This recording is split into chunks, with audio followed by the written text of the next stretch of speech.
Welcome to Forum 360. Thank you for joining us on our global outlook with a local view. This is Leslie Unger, your host today. Today we are going to look at a play on words, an organization, a thought movement, community organizing, building relationships, and friend-to-friend engagement, the value of niche, all under the umbrella of three words: red, wine, and blue. Red, Wine, and Blue is a national community of over 500,000 diverse suburban women working together to defeat right-wing extremism. So if you have young daughters or daughters of any age, gather around to hear about women empowering women. The movement is Red, Wine, and Blue. The podcast is called The Suburban Women Problem. Two co-hosts from this podcast join us, Amanda Weinstein and Rachel Vindman. After growing up partly in California, Amanda now lives in Northeast Ohio. She's a commissioned officer in the United States Air Force, was awarded a coveted spot at the Air Force Institute of Technology, PhD from The Ohio State University, explored a wide range of topics in the field of economy, from energy to income equality to the role of women entrepreneurs in economic development. She advised all levels of Air Force leadership, up to and including the Secretary of the Air Force. Rachel Vindman's husband, retired Alexander Vindman, testified in the first Trump impeachment hearings. Her family's personal safety and future was compromised at the hands of his administration and supporters. She then decided to speak out and use her voice and experience to encourage women to stand up for policies and elected officials who will address the issues important to women and families. And she has not stopped speaking out. Rachel garnered much attention recently over what we used to call a tweet. Rachel joins us from Florida. Neither one is a childless cat lady, so welcome to Forum 360. I think I made a mistake. It was the second impeachment, wasn't it, Rachel? Okay, I'm back. Sorry. I think I made a mistake. It was the second impeachment? No, it was the first. It was the first impeachment. Okay. Yeah. So, I wanted to make sure of the timing. I'm sorry. It all kind of blurs together. Impeachments. Yes, let me start with you, Amanda. How did you two meet living in different states? Oh, so Katie Paris, the founder of Red, White, and Blue, a good friend up in Shaker Heights, was looking to bring three diverse women together. And I think I was the last edition. So I think she had Rachel and our co-host Jasmine Clark on there. So Jasmine Clark is a representative in Georgia. Mm-hmm. And Rachel was well known for speaking out and using her voice to really combat extremism. And then I think I was the last edition to bring a voice, I think from an economic perspective and a perspective that marries this kind of economic perspective with our families and our communities, and how we can shift from this extremism towards talking about what really matters for suburban women. So you've targeted suburban women. Why target suburban women, and how does that exclude women that are not suburban women? Rachel or Amanda, either one. First off, the suburbs are now more diverse than even urban areas. So there is a lot of diversity in suburbs. And we see as a voting bloc, women, suburban women, very, very powerful. It only continues to increase, right? So we're discussing the issues that affect women. It's called the suburban women problem, but we're discussing issues that affect women. And, I think one thing that we continue to hear Donald Trump say is he keeps talking about how he's going to protect women. I mean, we all know this is a joke, but it's this idea that he's telling us what our problems are and how he's going to fix them. I do not need Donald Trump to tell me what my problems are. I know what my problems are. And that's what we do really well on the podcast. And I think that's what Red, White, and Blue does as a whole, is it's targeting, it's teaching you how to talk to your friends, reaching people where they are. And what your friends are going through. You know what's important to them. You know how to reach them. You know how to really micro target and reach them in a way that's very meaningful, that might not break through on political ads, etc. I don't even know the ways they try to target us anymore, because I don't envy them. I think it's very hard, but I know a lot of women who are out there doing the work, and it is the real way to do it, through relational organizing. And can I just add, Yes. I don't want to discount our male supporters out there. And we have got some listeners who are men who are supporters.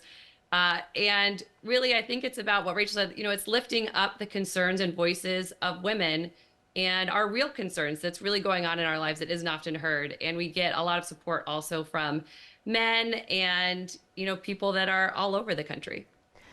So it says on the website that Red, Wine, and Blue was created to fulfill a need. How would you define the need that it was created to fulfill? Well, I think especially with the rise of extremism, what this does is it distracts us from real issues. And I think that is one of the fundamental things, and one of the points of the extremism is they point to an issue that is not really affecting any of us, that might not even actually exist at all, whether it is focusing on, DEI in schools, or the hubbub around CRT in schools.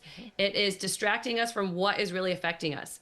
We went through a pandemic where kids face learning loss, and that requires teachers, and it requires supporting our teachers, and it requires funding our schools, and it requires talking about our education systems. But they don't want to have those real conversations. They want to distract us from what's really affecting us. And so I think the need is really about what we really need right now is to talk about what's really affecting us, whether it is education, whether it is housing, whatever those policies are, jobs, pay, inflation, can we afford our groceries? That's what we want to be talking about, and not the crazy stuff they would like to distract us with. Or, yes, all that. And then we need to, there are a lot of heavy subjects that are being discussed in our children. This is something we've talked about a lot, of how it's a brave new world out there. I just spent some time in Ohio. I did a couple of different banned book bingo events. And, I'm looking at these books that are banned and reading like why they're banned. It's really incredible. I urge everyone to do it, because they're like, did they really just ban this book because the main characters are Black, Indigenous, people of color? And the answer is yes. But, there are other topics. And, to be honest, I'm 50. I don't think I understood even what it meant like to be gay until I was probably in high school. And so imagine if I didn't understand it, even as a straight cis woman.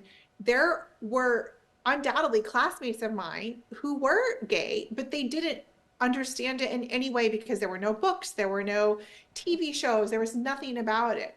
So I think it's great that our children are exposed to this at a younger age. They understand what's happening in the world around them. Everything is more open. But this was not modeled for me on how to parent on the subject and how to talk about the subject. So I think it's really important that we talk about these things kind of in a safe space of like, and we talk to people who this is their experience, parents, moms of transgender children, of people who are fighting about book bans. All these things. Way back when we talked about CRT, I think that's kind of gone away. It has. But all these things. I don't know what happened to it, but yeah, I know. But stopped being effective, I think is what happened to it. It's like the shelf life, it expired. But this is, we have to talk about these things, and sometimes I think it can be very hard to find a place or a reliable source to discuss these things, like real people, because like there's a lot of stuff I don't know. I'm just going to admit it, but it's hard to find an expert on it. So I think that's something we break down. But, Red, Wine, and Blue, Katie talks about forming it because there were a lot of women after 2016 that were like, what do we do? And they kind of got together, but she really helped with Red, Wine, and Blue to kind of bring those groups together and help them be more effective. And so it's really grassroots organizing, just at a very, very fundamental level. And also it's effective. So when you say all these groups, how do Trouble Nation, Red, Wine, and Blue, and Suburban Women's Problem, how do they connect or intersect? Or do they? Amanda? Yeah. So we might not be the best people to answer this. So I'd say, so Red, Wine, and Blue produces our podcast. So our producers are with Red, Wine, and Blue. The podcast is one way that we talk about all of the programs there are, from Trouble Nation to Rally Your Squad, and lets people know what's available and how to access resources that are available through Red, Wine, and Blue. And the podcast really is, I think, having those conversations, like what Rachel said. Mm-hmm. So we're having the conversation about real issues, but it's also, I think, helping people to listen to and have the conversations. We never don't talk about anything, at least that I could remember, right? Mm-hmm. We talk about anything and everything. Like even when CRT came up, we had very detailed conversations with child psychologists, with a number of people to really talk about this issue. If this is an issue a parent has, let's talk about it. I think we have talked about legalizing marijuana on the podcast. We have talked about housing policy on the podcast. And I think it is really a way that once you have access to all of these resources with Red, Wine, and Blue, and really Red, Wine, and Blue is all about the grassroots organizing. It's about using the relationships that you have to have those conversations. And the podcast is really about what those conversations can look like and how you can really have a conversation about abortion, even with your friend who might be very anti-abortion, right? What might that conversation look like? What might that conversation look like about even legalizing weed or housing policy or trans kids? And I think it lets people kind of have conversations with grace, where you might have a neighbor or a friend who might have a different political view, but there's nothing you can't talk about it if you're talking about it as friends. And I think that's how we move people. Let me ask you, as the host, how do you measure the success of the podcast? Oh, well, I think we look at the metrics of how many downloads we have and how that sort of, in addition to that, I think how it serves the members of Red, Wine, and Blue. I mean, it's a very diverse group. There, as you said, there are members all over the country. And some people, we're active on the ground in 5 states: Michigan, Ohio, Pennsylvania, Virginia, and North Carolina. And in those, we have, local organizers, state organizers. There's a lot of support. But you asked about Trouble Nation. Trouble Nation is, there's a number of resources on the website that you can use to kind of form a group. It's not a chapter. It's not really under the umbrella of Red, Wine, and Blue. But, some people like to meet in person and bounce ideas off each other and just feel part of a community, which is really important. So that's the Trouble Nation piece was added, I think about a year ago, something like that. And it's just tremendous. Again, I really urge your viewers to look at those resources. They're incredible. And we have so many just amazing women who, I don't know how they do it. They just come up with these resources. Like, I was recently in North Carolina talking to a group of military spouses, and one of the regional organizers for Red, Wine, and Blue made this 1-page chart. The graphics are beautiful. It's really great, but it was about how military spouses can have these conversations, what they can and can't do. Actually, they can do anything because they're not actually part of the military, just FYI. But it was kind of also a how-to of how to have the conversations in your community. And I sent it to some people and they were like, this is one of the best things I've ever read. And it is because we have incredible women who are dedicated to this. It is personal for them. So yes, it's their job, but they're putting in so much more than just having it as a job. And just one more thing on Trouble Nation. I went to a group in Arizona and spoke to them. We had about 50 or 60 people at the event and then another similar number online. This group was started 4 weeks before this event by a woman who's 81. If she can do it, you can do it. it is really, I mean, she just found like-minded people. She asked them to find other like-minded people. And I am telling you, they are doing the work. They are, like Michelle Obama said, do something. They are doing something. And they didn't start, 6 months or 2 years ago. They started 4 weeks and they hit the ground running, and they are definitely making a difference. So, and again, I think the materials and the resources that Red, Wine, and Blue provides through Trouble Nation is really invaluable. I mean, it's like I was a Girl Scout leader once. I mean, these are like better materials than whenever I was a Girl Scout leader, and the Girl Scouts have been around for a really long time. But it's just very usable. There's not a lot of wasted stuff. It's just here, you can do it. Follow these steps, and make some charcuterie, get some wine, and you can have a group meeting at your house too, and really, able to make an impact very quickly. We are talking today with Rachel Vindman and Amanda Weinstein, who are co-hosts, two of the three co-hosts of a podcast, Red, Wine, and Blue. Let me ask you, and perhaps Amanda, you being more of the economist person here, I was standing in an aisle at a pharmacy, a drugstore a couple weeks ago, and this woman was lamenting the price of the products. Is it hard to get women to think about, or anyone, men or women, to think about, reproductive rights or book bans or whatever when they're looking at the price of contact lens fluid or cough syrup?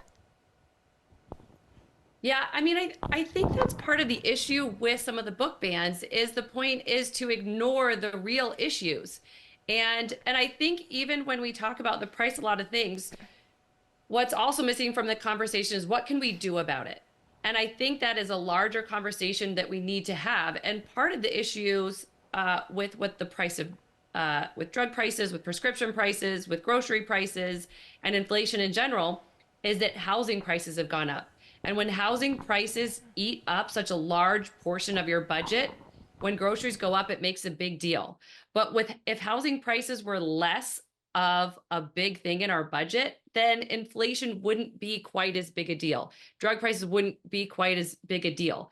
And so what it means we have to have those conversations about housing supply, and how do we get the housing supply that we need? How do we address the fact that we're short a lot of houses in this country? And then it also means we need to talk about what can we do for inflation. And when we talk about drug prices, we need to talk about a lot of what this administration has done to reduce the drug prices, to reduce the price of insulin, what we can do. But also it's a larger conversation that we need to talk about healthcare in general. And we often don't have the conversations about what healthcare in this country looks like compared to other countries, which it looks vastly different. We pay more in this country per person for healthcare, and we get less for it, and we're sicker, right? And these are some serious concerns that everybody has. Everybody has concerns with our healthcare systems, with how they're going to pay for it, with accessing doctors, with the price of things. But these are big conversations we need to be having. And when we have conversations about book bans, right, we're not having those larger conversations. And I know there are a lot of parents concerned about school, but they're concerned about, is my kid getting enough time, one-on-one with the teacher? If I have tutoring time, is my kid getting tutoring time? Is our reading program appropriate? All of these things are conversations that we want to be having. And it's just hard when we can't have it because we're afraid of a book that has, a main character that is a Black or Indigenous character. Rachel, I want to ask you, it says that you thought you'd be a card-carrying member of the GOP forever until President Trump called your husband a traitor. It was 4+ years ago. So much has happened since then. It's like hard to go back and remember then. Can you take us back to that time and tell us how that affected your political affiliation?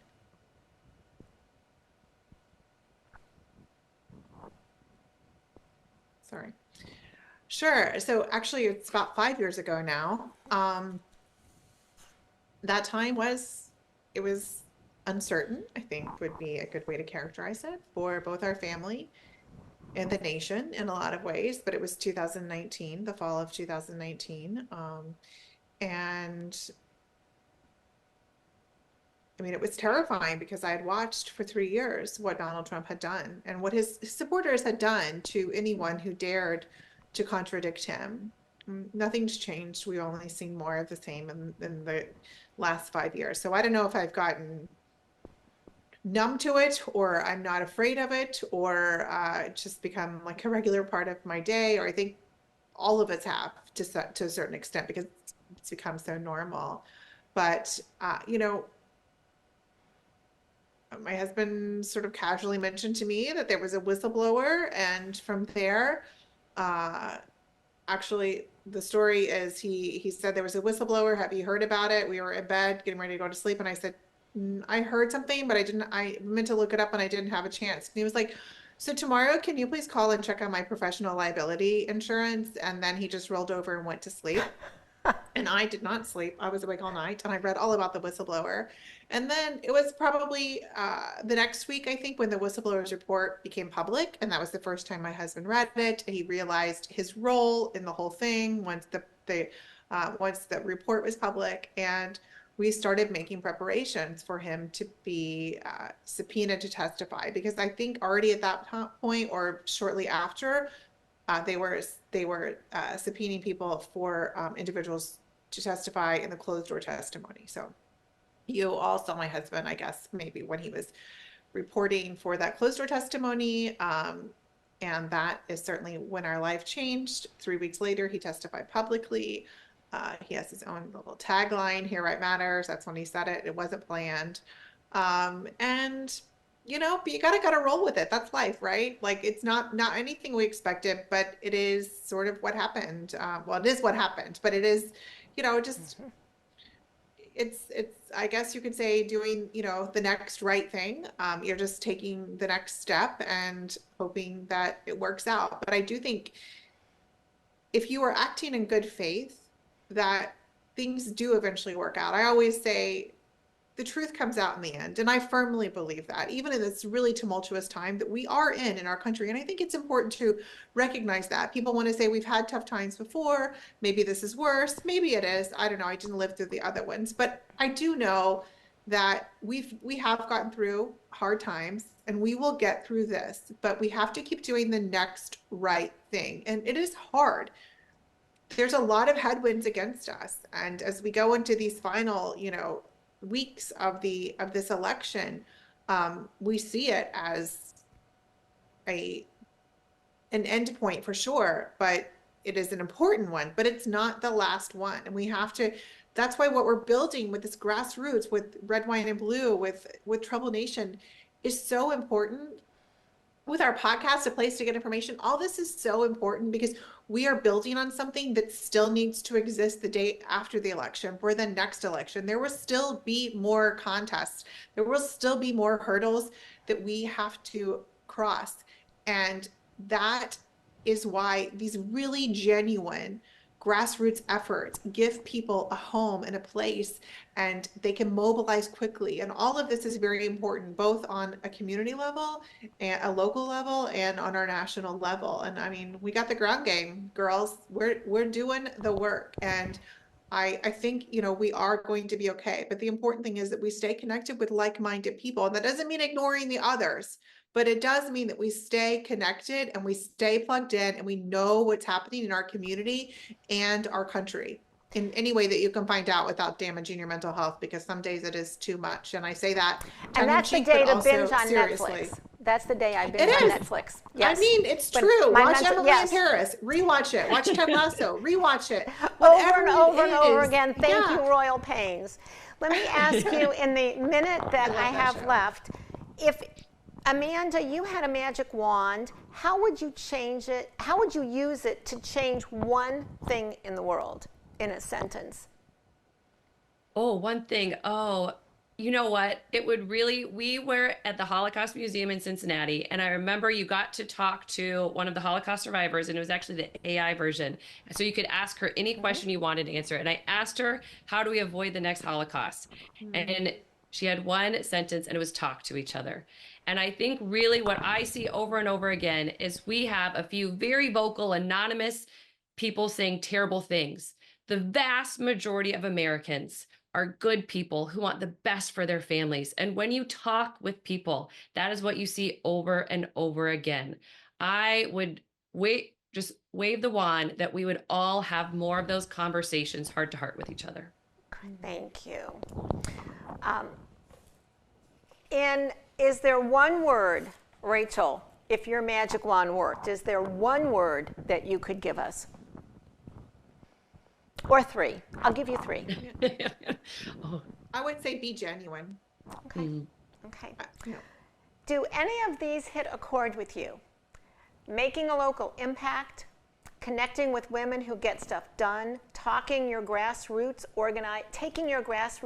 organizing to the next level, busting book bans, reproductive freedoms at stake, momonomics, save IVF, and birth control. Red, Wine, and Blue is the website. The Suburban Women Problem is the podcast. Two amazing women using their voice to change the world, one suburb at a time. Thank you to Amanda Weinstein and Rachel Vindman for sharing their story and insights. They have identified attacks on our rights on multiple fronts, from public education to reproductive. Red, Wine, and Blue is mobilizing suburban women to stand up to extremism in every community in America. I'm Leslie Unger. Thank you for joining us today on Forum 360 for a global outlook with a local view. Forum 360 is brought to you by John S. and James L. Knight Foundation, the Akron Community Foundation, Hudson Community Television, the Rubber City Radio Group, Shaw Jewish Community Center of Akron, Blue Green, Electric Impulse Communications, and Forum 360 supporters.